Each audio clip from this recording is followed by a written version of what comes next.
Hello and welcome to Rathods IS. Today in this session, we are going to see current affairs of 26th March 2024. So today we are going to take Hyderabad edition because Delhi edition and Kolkata edition had not been published on account of Holi. So I don't want to discontinue this Hindu because of not publishing this Delhi edition. So I am taking here Hyderabad edition and we are going to see the articles which are important from our examination point of view.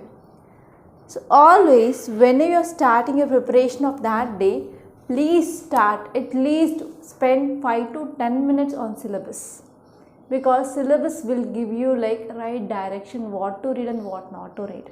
And even one more sincere suggestion is, many of you are reading standard books, yes? So in that standard books, don't read from first page to last page.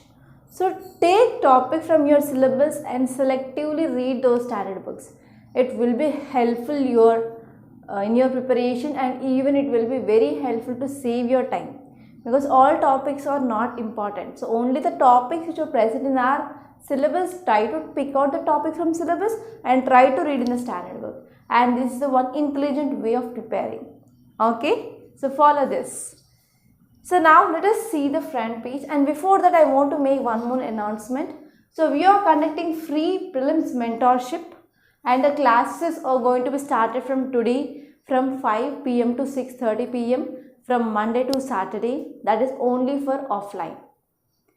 And we are also planning to come up with online. That will be going to be started most probably from the next week onwards. Okay, don't worry.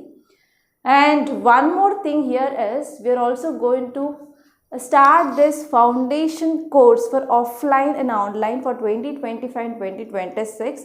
And if you want to have this offline, so please come to this branch in Ashok Nagar and you can talk to me directly and you can take personal mentorship and I will guide you the students personally.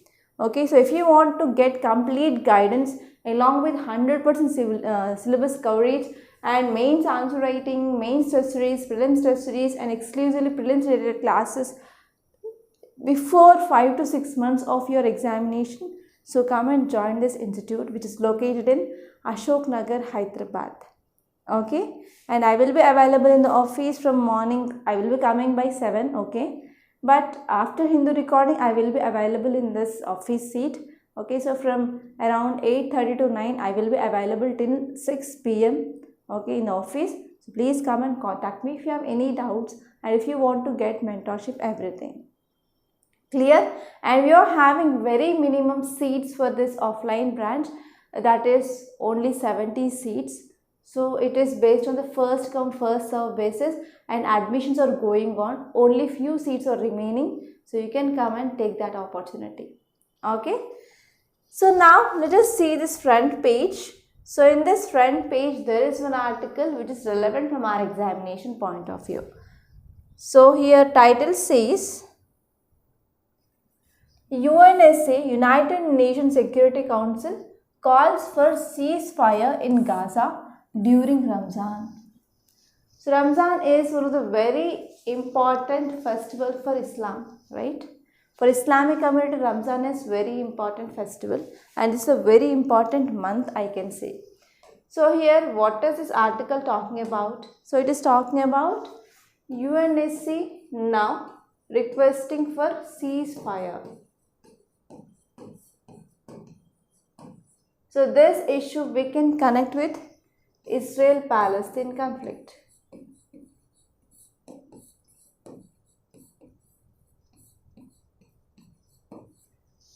And this topic is important from your GS paper 2 under international relations. Okay, so this is from Israel-Palestine issue point of view. So you have to know some dimensions. So first one is history of this Israel-Palestine, and you have to know why now it is in news. So why Israel is attacking Palestine and what are the outcomes or consequences.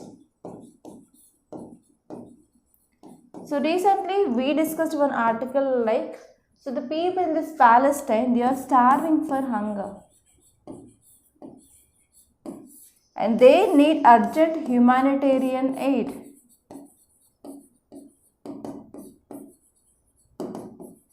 Humanitarian aid or humanitarian assistance.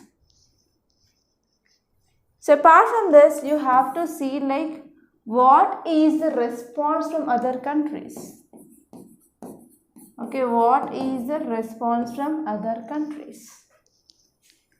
So here you have to see like what is the response of US, Russia and Iraq, Yemen, and as well as you can see like groupings like United Nations. And what is the response of India? India also asking for the ceasefire. And you have to see the map. For 100% sure, I am revealing the UPSC paper. So one question will be the map pointing of your Israel. Like it may ask like important areas in Israel, and they will be asking like arrange them from east to west or north to south or south to north or west to east. And there is also like one question maybe like which are the bordering states or the countries of Israel. So from this area also you can expect the question. Clear? So these all are the dimensions. And one more important keyword that I find here is United Nations Security Council. So you have to see what is this UNSC. So what are the functions or what is the mandate? What are the functions or mandate of United Nations Security Council? You have to see like members. So in members we have permanent and temporary members. So these temporary members, they have tenure of 2 years, and we have 5 permanent members. They are also called as P5, and these countries, they will enjoy veto power. That means if one country say no means that resolution will not be passed. I said the issue here is China and Russia, they are permanent members. And always India is asking to expand this permanent membership, and India even is eligible for this permanent membership, but China is stopping the entry of India into this P5 members. And in this context you have to see like what is the role of multilateral organization. What is the role of multilateral organization in this present 21st century? And even you have to see like what are these UNSC reforms and why we need these reforms. So what are these reforms and why we need these reforms? And even you have to see one more important thing like which are these G4 countries. So actually these G4 countries, they are asking for this United Nations Security Council reforms. So who are these G4 countries? And opposite to these G4 countries, there is one more block, that is Coffee Club. So you have to see what is this Coffee Club. So these all are the dimensions that you have to see from this United Nations Security Council, and there is a very high chance of getting mains question from this UNSC and even from multilateral organization point of view. So now let us see this topic in detail. So why it is in news? Now United Nations Security Council, that is UNSC, issued its first demand. So the first time United Nations Security Council came up with a demand which is asking to stop this attacking of Palestinians to this Israelis, and saying that we have to come up with a ceasefire because this month it is very important for this Muslims. They will be continuing this Rosa, they will be offering prayers to Allah, and even this is the holy month of Ramzan. So here UNSC demanded for ceasefire. So here what happened? So after this demand here, Israeli Prime Minister, he made immediate protest. And if you're talking about United Nations Security Council, so when it was established in year 1945, and if you go back to history, so what happened in this 1945? End of World War II. That means after the end of World War II, so all countries, they realized that so we need one organization to establish peace. Okay, so for that in 1945 United Nations Security Council established. Okay, so it is one of United Nations 5 principal organs. And the important functions of this United Nations Security Council, it is to maintain peace and it is to maintain security, and even it can accept the new members and it can approve any changes to this United Nations Charter.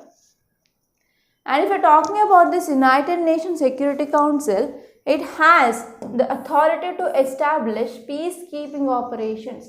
So it has to establish peacekeeping operations, and even it can impose international sanctions to establish peace. And it is also authorized to take military action through Security Council resolutions. Okay, so these are some important functions of this United Nations Security Council. And what is the role that played by this United Nations Security Council? So this role, it can be asked as a 10-marker question in your mains. So you have to know about what is the role of this United Nations Security Council. So first one is, like as you all know, that is maintenance of peace internationally, that is across the world. And second one here is an international thing, so we have to maintain security. So this security which is defined in United Nations Charter as well. So according to that mentioning of so and so provisions in this United Nations Charter, so United Nations security, it should follow that. And even it authorizes the Security Council to investigate any situation which is threatening international peace. So it is also going to do some investigations regarding the cases that is threatening the international peace and security of the countries. And also recommended procedures for peaceful dispute resolution. So if there is any dispute between the countries which is affecting the security and safety, then it can also focusing on establishing of peaceful dispute. And even it can call on other member nations to completely to or partially disrupt economic relations. That means if there is any disruption of economic relations is there, then also it can play a very important role. And even it will plays an important role to maintain sea security, air, postal and as well as radio communications. So in this communications also it plays a very important role. And what are the functions and power of United Nations Security Council? So first one is, as you know, maintaining of peace and as well as security. Okay, and it can also identify if there is any threat to the peace and safety by aggression. Okay, so they will be identifying that. And also they will be maintaining peace, security also, and even it will be sending peacekeeping missions to and also impose the sanctions on the states.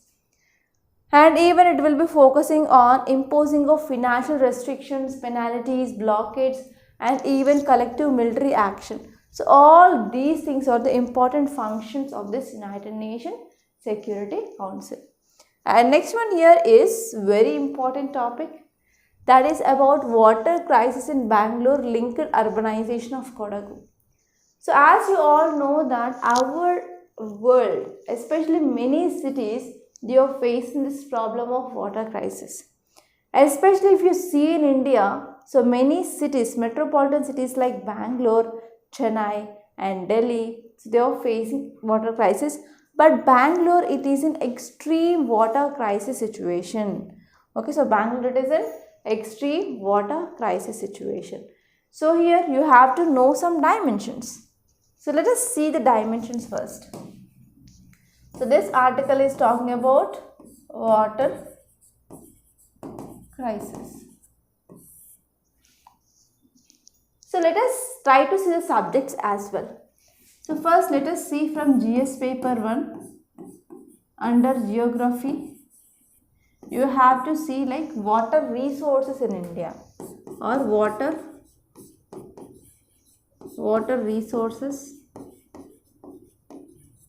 in the world and as well as in India. So if you have gone through this NCERT basic books, you will be seeing a chart like glaciers amount, groundwater amount, and as well as river amounts, lake amount, and as well as sea water amount. So there will be one table. So you have to see that table. So from that table, there will be a chance of getting question from your prelims. And from India point of view, you have to see what is the ratio of availability of water to population that is present in India. And even the world's area is to the water availability in India. And you have to see like in India which are the areas facing water crisis. Especially you have to make the list of urban areas. You have to make the list of urban areas where they are facing this water crisis. Okay, for example, I am saying like Bangalore, Chennai, etc. So it is talking about Bangalore water crisis, right? So you have to see which is the river. Which is the river which is flowing through this Bangalore. And from geography point of view, you have to see what is the impact of monsoon. So monsoon is a very important season which will be bringing rainfall, and most of the agriculture in our country is depend upon this rainfall. So it is called as rain-fed agriculture. So we are getting this monsoon good or not. So in this monsoon you have to see the important concepts like El Nino and La Nina. So El Nino is bad monsoon and La Nina is good or normal monsoon. So this year we have this El Nino. So it is also one important reason for this increasing of water crisis. Okay, so these are from GS paper 1 point of view. And let us see from GS paper 3. It is your environment and ecology. So from environment and ecology also this article is very important because we can connect this with climate change.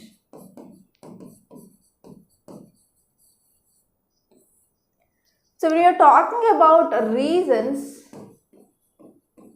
of this water crisis, so one important reason that I can say is climate change. So because of this climate change, there is alteration in rainfall pattern.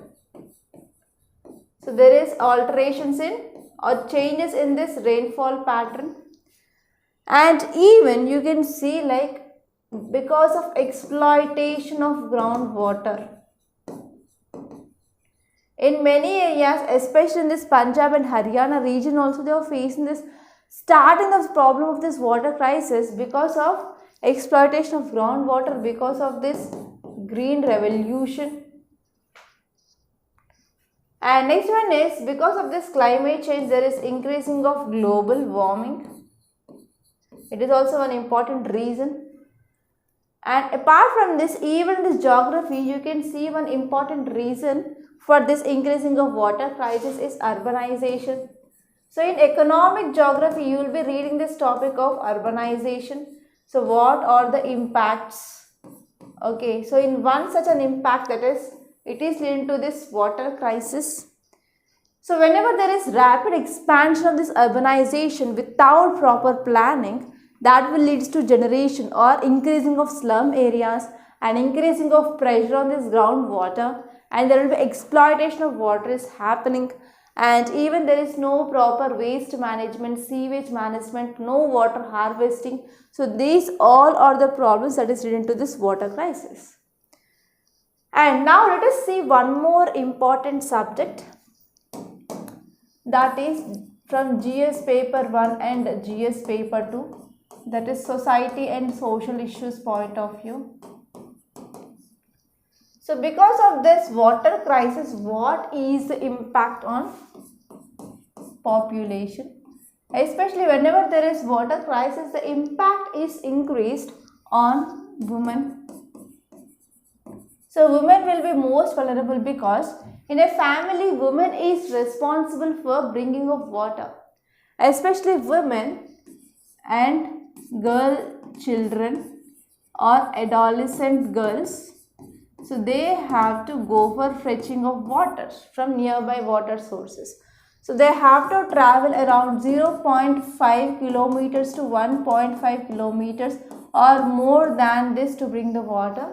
So because of this, women and girls are facing problems like one is increasing of school dropouts. Okay, increasing of school dropouts of girls, and they will be facing sexual harassment in these places. And next one is there is loss of productive time. Okay, there is loss of productive time for women. And fourth important point here is gender discrimination. Okay, so these are some issues that we can connect with this just water crisis. And actually water is very important for economic development, and even we can connect this topic with GS paper 3 economy. So because of this water crisis, how that will lead to decreasing of economic growth and development. Because our government is having an ambition of improving of our economy, and India should be the third most economy, but because of this water crisis, especially in these urban areas, so urban areas, they are the tools of development, yes or no? They are the growth drivers of the country. So whenever there faces water crisis, for sure 100% there will be impact on the economic growth and development. Okay, so all these are the dimensions that you have to think from this just a small topic of Bangalore water crisis, and we are going to see this topic in detail. Okay, I hope you understood these dimensions, right? So if you really like this approach of multi-dimensional way, and if it is creating some interest in you to read current affairs and to connect the different subjects, and if you understand the way how to read this current affairs, please do hit the like button. Don't leave the class without hitting the like button. Okay, so this is the one favor I'm asking from you. That's it. Yeah, now let us see the context. So the context says that the Save Kodagu and Kaveri campaign has said that one of the reasons for the water shortage in Bangalore is unchecked commercial and land conversion and urbanization of Kodagu region. So because of this urbanization of this Kodagu region, and because of improper commercialization and improper conversion of the lands, it is one of the important reasons for this water crisis. So now let us see here. So one important river which is flowing in this region is Kaveri. So the Kaveri is a lifeline not only of Bangalore, but it is also for the farmers of Madhya and as well as people of Mysore.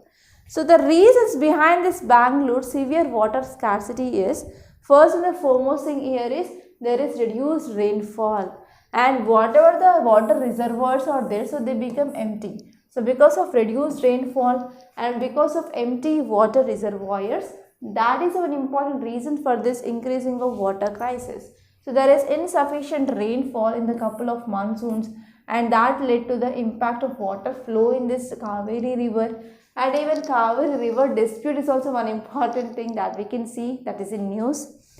And actually this Kaveri river, it is a primary source of water for city, and the lower river levels means less water for drinking and agriculture. So what happens, the water which is carrying in this river Kaveri, it is not much sufficient for the providing of drinking water and even agriculture. And next one is whatever the groundwater resources are there, so that had been depleted. Okay, so because of this Bangalore's explosive growth, which has resulted in the concretization of natural landscapes, so that is an important reason. So whenever rainfall is happening, so water is not absorbed into the ground. Okay, so that the groundwater table is decreased because of extreme concretization. And next one is surface runoff is increasing and there is less water percolation. So because of this, there is less groundwater table. And next one is inadequate infrastructure. The city's infrastructure, including water supply systems and sewage networks, has not kept pace with its rapid growth. So this inadequacy exacerbates the challenges of disturbing water deficiency to meet the demands of expanding population. So what happened? Rural to urban migration is happening. That means from rural areas, so people they are moving for urban areas. So whenever you are seeing this concept of migration of people, so you have to see like which are the pull factors and which are the push factors. Okay, so based on these pull factors and push factors, urban migration is increasing day by day. So because of increasing of urban migration, so the population is increasing in these urban areas, so they are increasing the demands on this water. And even climate change also one important thing. So there is changing of weather patterns, like there is decreasing of rainfalls and there is increased incidence of droughts. Okay, so here because of this reason there is decreased availability of water in this Bangalore reservoirs and water bodies, and even whatever the water that is there, so those waters had been polluted because directly industrial discharges are releasing into this water bodies without proper treatment also, and even there is untreated sewage that is released into this waterways, and they are becoming like a solid waste dumping sites and contaminate of the water, so that the water which is available in this water bodies, they become unfit for consumption. And next one is we are also having a problem of mismanagement and inequitable distribution of this water.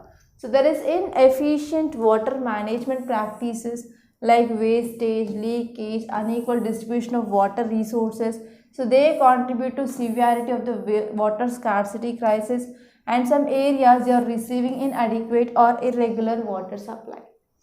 And next one is there is also legal and political challenges. So there are disputes happening between water sharing between this Karnataka and neighboring states, particularly with regards to the rivers like Kaveri, and further they complicate the efforts to manage and secure water resources for Bangalore residents.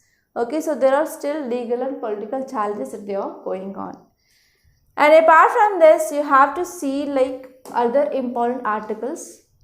Okay, so you can leave this city page, you can leave this states page, and most of the articles are political articles regarding the elections. So don't go through that. You can directly move on to this editorial page. So in editorial page, I saw like there are very important interesting articles are there. So we are going to see that.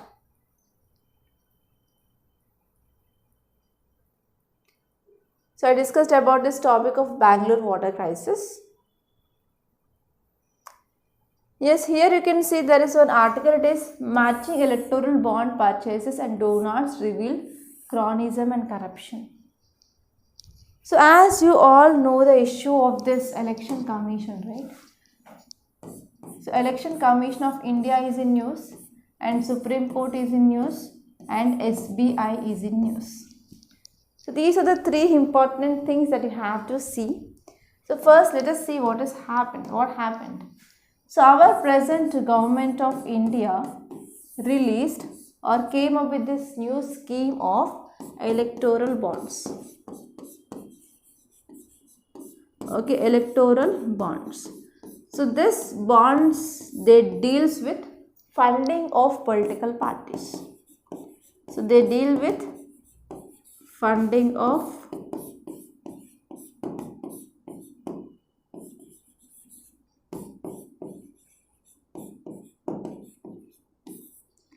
they deal with this funding of political parties, right?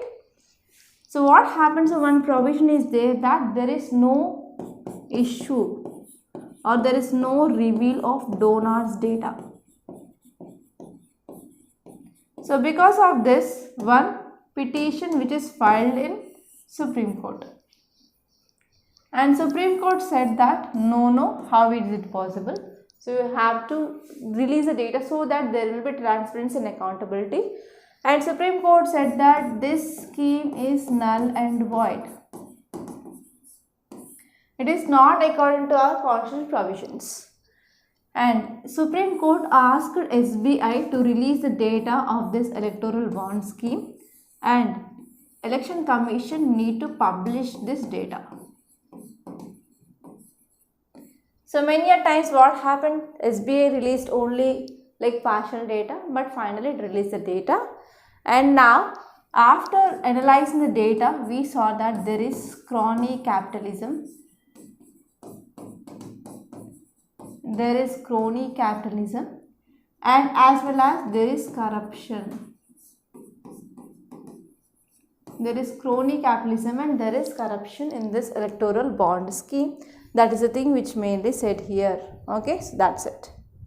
And even it said that there are some corporate companies, they donated to this political party, that is a present party which is in government, that is 19 top firms based on the cumulative size of corporations, they went on invariably fund to this BJP party. Okay, but they didn't give like which are those everything. Okay, so that is the thing you have to see. And next here you can see one article. This is terror in Moscow. So the Islamic State poses security challenges for Eurasian region. So what happened recently, one terror attack which happened on March 22nd in this Crocus City Hall in the outskirts of Moscow. So here in this attack around 137 people they lost their life. So it mainly focusing on the concerns that Islamic states whose physical caliphate in Syria and Iraq, they was destroyed 6 years ago. It is the path on revival. So here this article is talking about Islamic State Khorasan component. So it is Afghanistan based arm of Sunni jihadist group. So actually it is carrying out twin bombings in this Iran, and even it also involved in this General Qasim Soleimani death.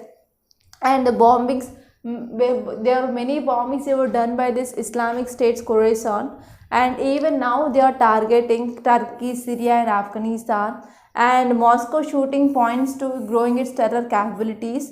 And even Russian authorities, they are charged for Tajik nationalists. Okay, so like this, so you have to know what is this IS Khorasan component and in which country they are active and what is their aim and motto. So that's it. And here there is one article that we are going to see in detail. It is about Carnatic music. So actually one person, okay, T.M. Krishna, so he is this year winner of Music Academy and it is Madras prestigious Sangeeta Kalanidhi Award. Okay, so here if you are preparing for other state service examinations, so you can get this question of music, okay, Music Academy Award, and who is this year winner, that is T.M. Krishna. And there is a word which is seen here is Carnatic music, and actually music is very important topic in our art and culture, and you can expect a question from the basics of this Carnatic music, and we are going to see that. If you are talking about this article, it is focusing on music. In your art and culture, from GS paper 1, this article is very important. Okay, so here, if you see this music, you have to know history. That means like which are the sources of our Indian music. So there is a chance of getting question from your prelims from the source of Indian music. And here we have different types. So first one is Hindustani music. And second one is Carnatic music. You have to see like what are the difference between this Hindustani and Carnatic music. So it may be like 10 or 15 marker mains question. And you can draw a map.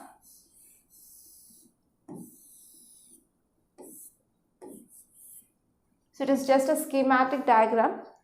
So here in this area, North India is very much famous for this Hindustani.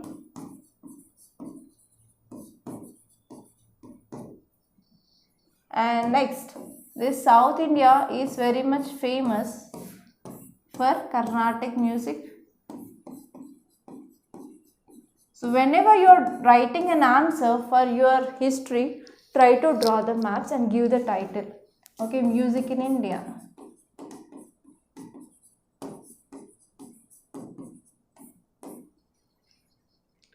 So in this way you can represent diagram or the map so that you can get at least 1 or half mark extra compared to that of others. So in this way try to grab attention of examiner. So now let us see this article in detail. So why it is in news? T.M. Krishna. So he was like Carnatic music and he is this year winner of music awards. So it is Madras prestigious Sangeet Kalanidhi Award. So what are the key features of this Indian classical music? So Indian classical music is generally described in the terms like Marg Sangeet and Shastriya Sangeet.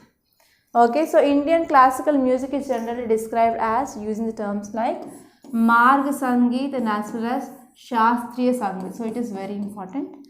And this music has been originated, or the origin of this is roots which is happening, and these are the mainly the things which we can see in this Vedic literature of our Hinduism, and even this Nati Shastra and Bharata Muni's arts book also we can see this origin of this Indian music. And even the different Vedas that we have like Rig Veda, Sam Veda, Yajur Veda, Atharvana Veda. So Sam Veda is one of our 4 Vedas which is entirely related to this melodic themes. And if you are talking about pillars of this Carnatic music, we have 3 pillars: Swara, Raga and Tala. So Swara is used to define note. It is used to define note or scale degree. And Raga, it forms fabric or melodic structure. And Tala keeps the time cycle. So in this way we have these are the 3 important pillars of this music.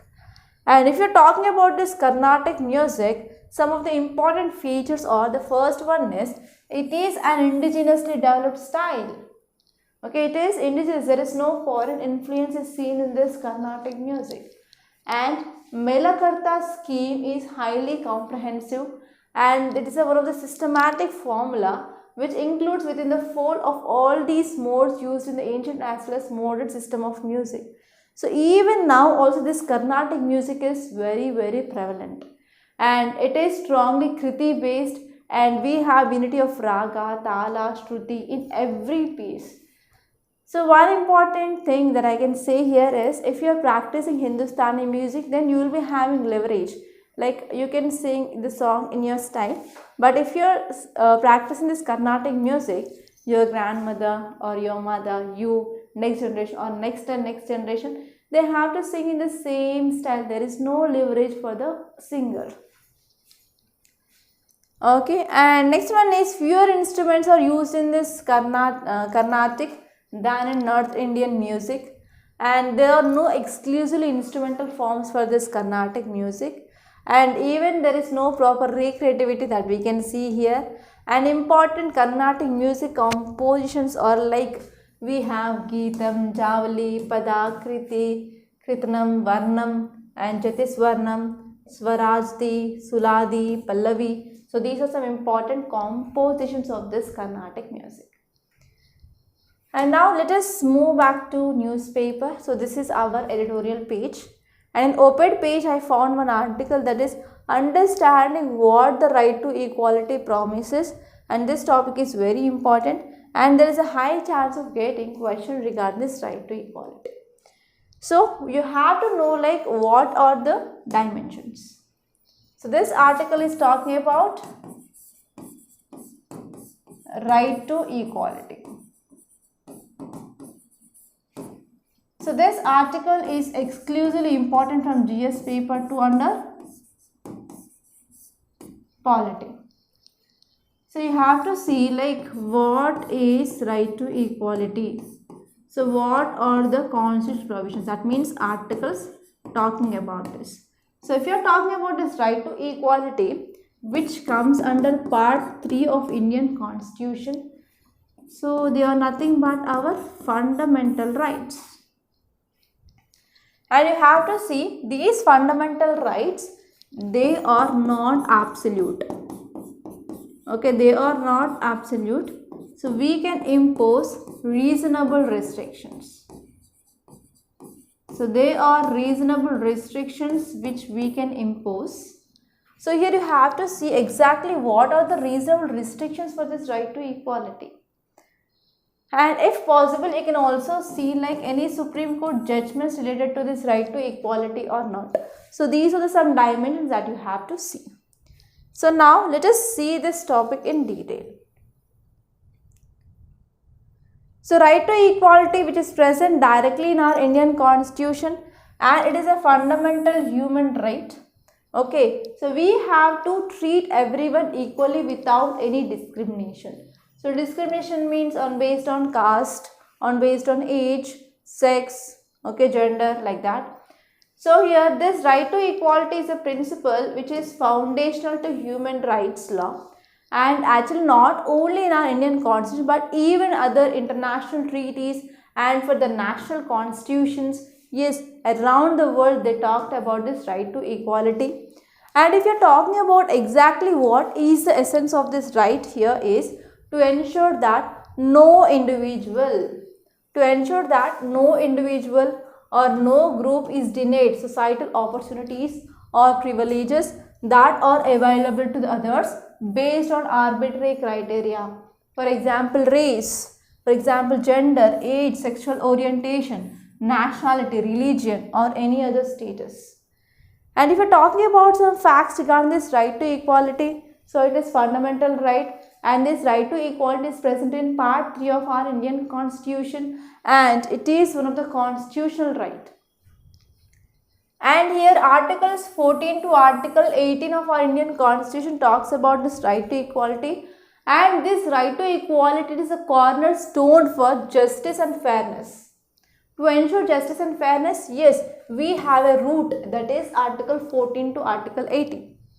So together, they ensure, okay, so together right to equality from article 14 to 18, they ensure the equal treatment before law, and even they will be ensuring to give equal opportunities in certain matters, and there should be no discrimination on the grounds of religion, race, caste, sex, place of birth.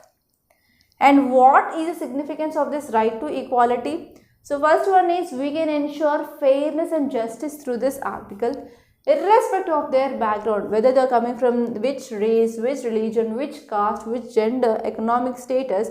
So there should be the fairness treatment in the society, and there should be no discrimination, like for example discrimination in the spheres of life like employment, education, housing, public services. So we have to create a level playing field for everyone regardless of the differences, and even inclusivity is very important.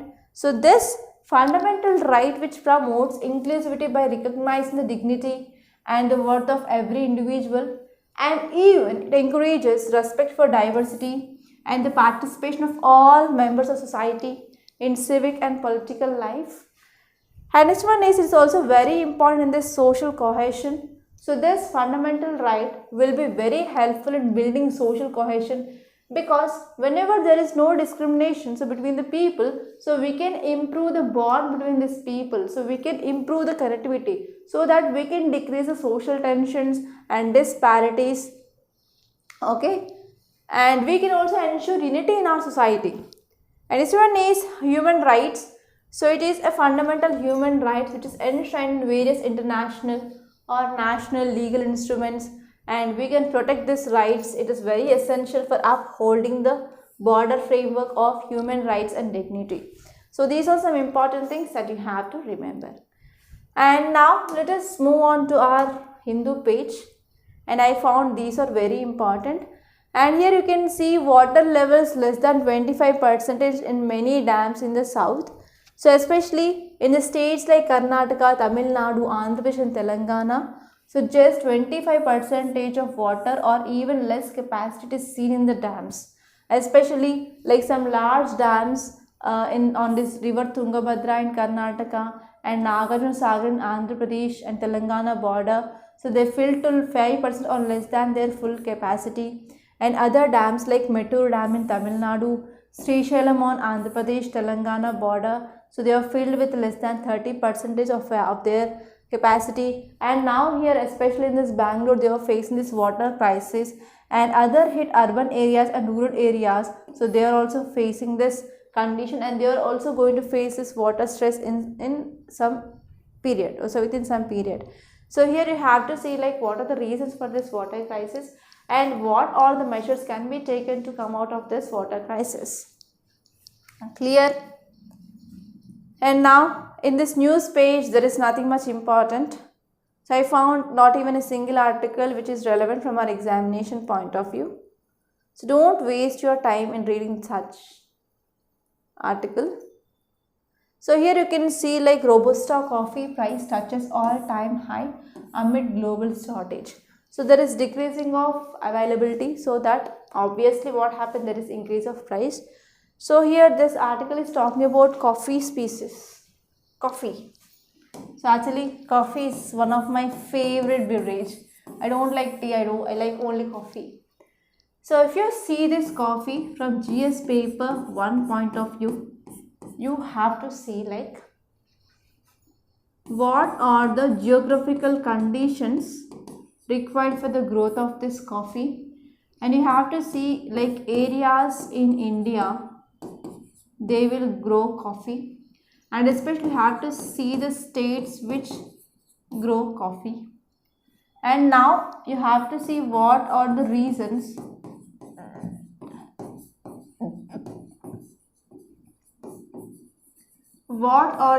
for the shortage now. That's it.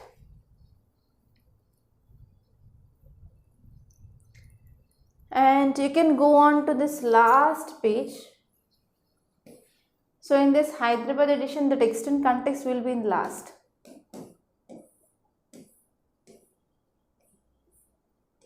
Yes, there is one article, that is what is this district election management plan.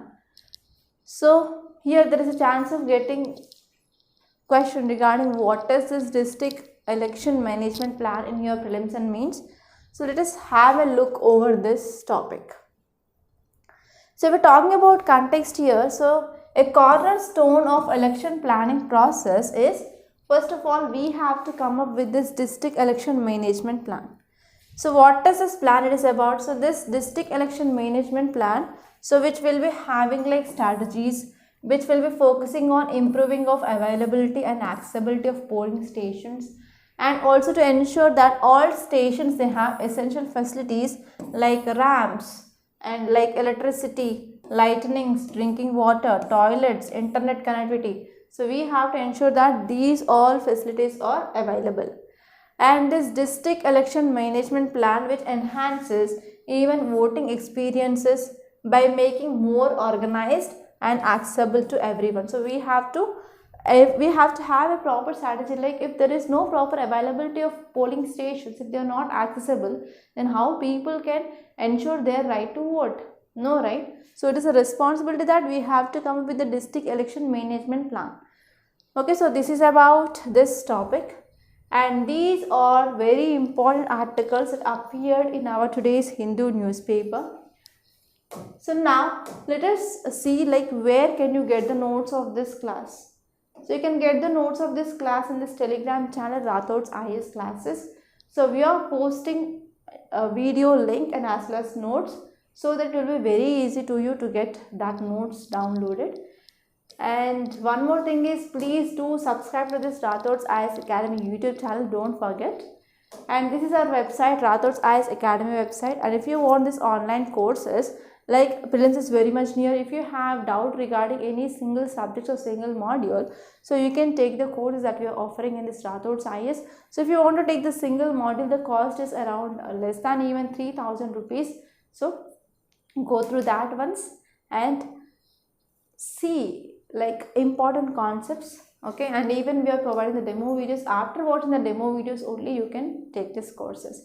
And if you have any queries regarding the online or offline courses, and if you want to have the free prelims mentorship and to attend the free classes for your prelims from 5 to 6:30 p.m. every day in this offline branch in Ashok Nagar, so please contact us, and you have to do registration for that.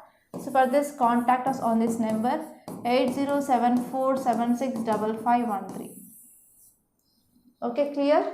So that's all for today. Thank you so much for watching.